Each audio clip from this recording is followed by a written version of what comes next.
ሰላም ለሁላችሁ። ዛሬ መታለፍ የሌለባቸው ወይም ችላ ልንላቸው የማይገባቸው 6 አደገኛ ምልክቶችን እነግራችኋለሁ። እኔ ነርስ አዩ ነኝ። ትንሽ እውቀት ህይወትን ይታደጋል ብዬ አምናለሁ። ስለ ጤናችሁ ትክክለኛ ትምህርት ወይም መረጃ የምታገኙበት ቦታ ነው። አሁን የምትሰሙት ነገር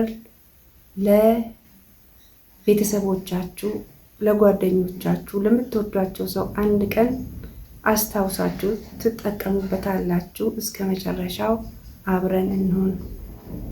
ብዙ ጊዜ የማየው ነገር ምንድነው? የህክምናን አገልግሎት ማዘግየት፣ ህክምና ለማግኘት ወይም ወደ ህክምና መሄድን ማዘግየትን እመለከታለሁ። ነገር ግን እነዚህ በፍጹም ልናልፋቸው የማይገቡን፣ ሊታለፉ ችላ ሊባሉ የማይገቡ 6 ምልክቶች አሉ።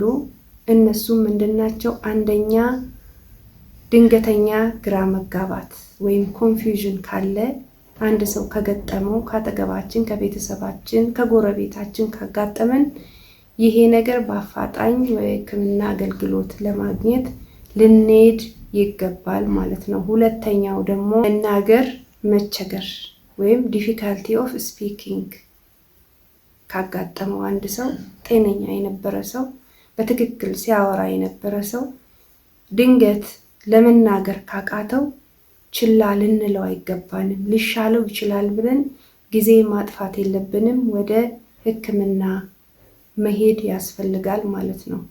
ሶስተኛው በአንድ በኩል የሰውነት መድከም ወይም መዛል ወይም ዋን ሳይድ ቦዲ ዊክነስ ካለ ይሻለዋል፣ ይቀየራል ብለን መጠበቅ የለብንም። ጊዜ መፍጀት የለብንም። ቶሎ በአፋጣኝ ህክምና ለማግኘት መሄድ ይኖርብናል ማለት ነው።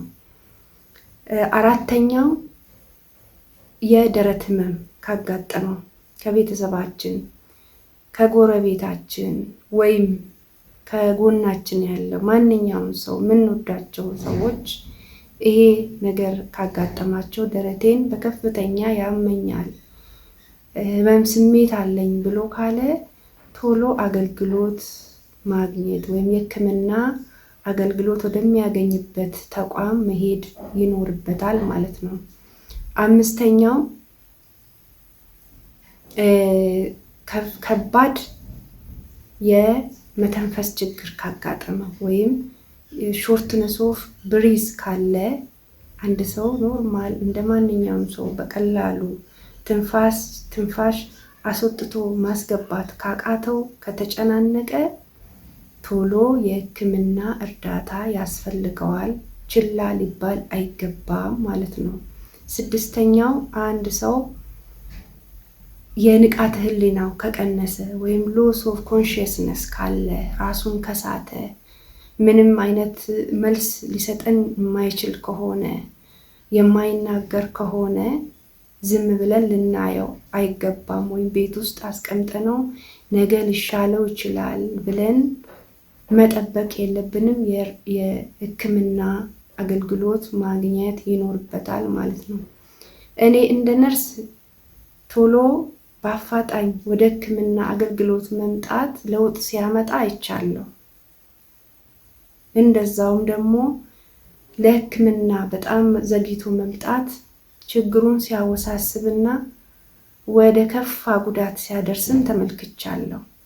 ስለዚህ እነዚህን ነገሮች በቀላሉ ሳናያቸው ወደ ጤና አገልግሎት ወይም ወደ ህክምና መሄድ ወይም ያንን ችግር እነዚህ 6ቱ አደገኛ ምልክቶች የታየበትን ሰው ወደ ህክምና ማምጣት ይኖርብናል። ያንን ማድረግ ውጤቱን የተሻለ ሊያደርገው ይችላል ብዬ ልነግራችሁ እወዳለሁ።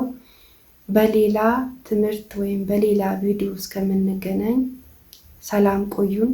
ያላችሁን ሀሳብ ወይም ጥያቄ በኮሜንት ላይ አካፍሉኝ። አመሰግናለሁ።